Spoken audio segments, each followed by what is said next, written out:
So we got a few things going on here. First off, the stereo right there that came out of here obviously fits phenomenally.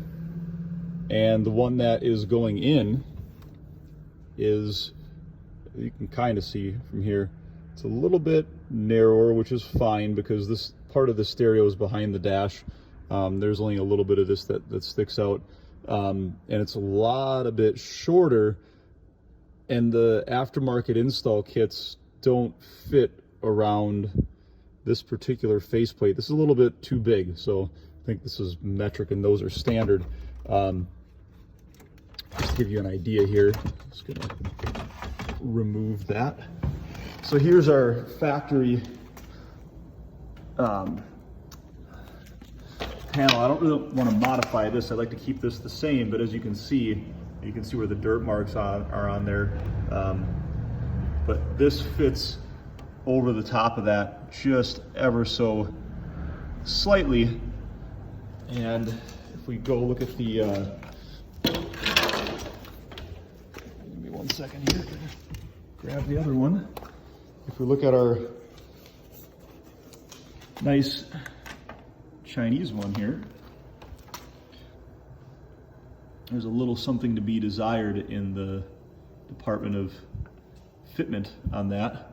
So we got a little bit of work to do with this. So I mean, it's obviously a little bit smaller than this. So the options are to have it sticking out like this, which I really wouldn't like, or we could recess it behind here.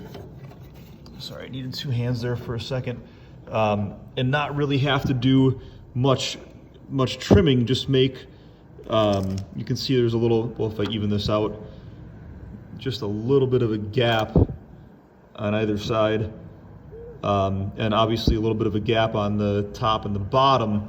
So if we made a faceplate here to mimic that factory one, that would be ideal. So what I'm going to do is measure this up, this factory one here, and I'm going to try and make a faceplate out of aluminum here. And then the next challenge is obviously the mounting tabs. So you can see where the tabs are from the factory. They're part of this whole housing.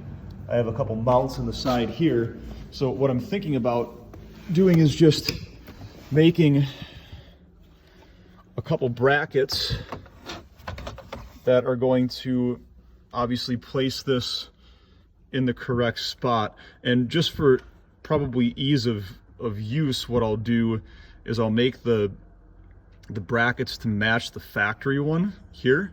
So we'll match that up on this part, and then the piece that comes in there, what we'll do is we'll slot it. And actually, I think the factory ones have a little bit, if we can see here, I'm like climbing in and out of the car. If you can see, they're a little bit oblong.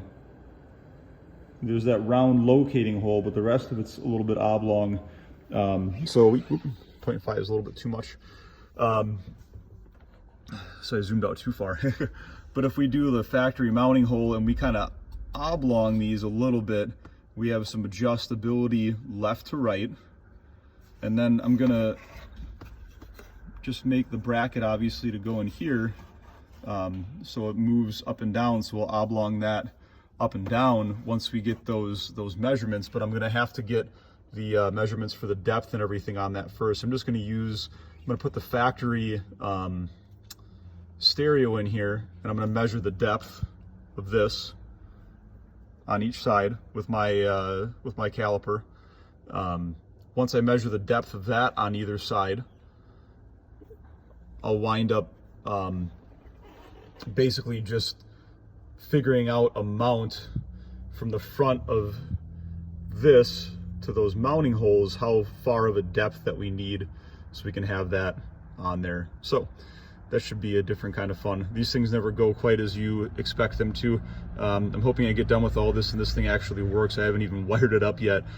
Before I go through the trouble of making those brackets, I'm gonna do that. So I'm gonna kind of temporarily toss this back together so I have some type of stereo for a bit, and then go from there.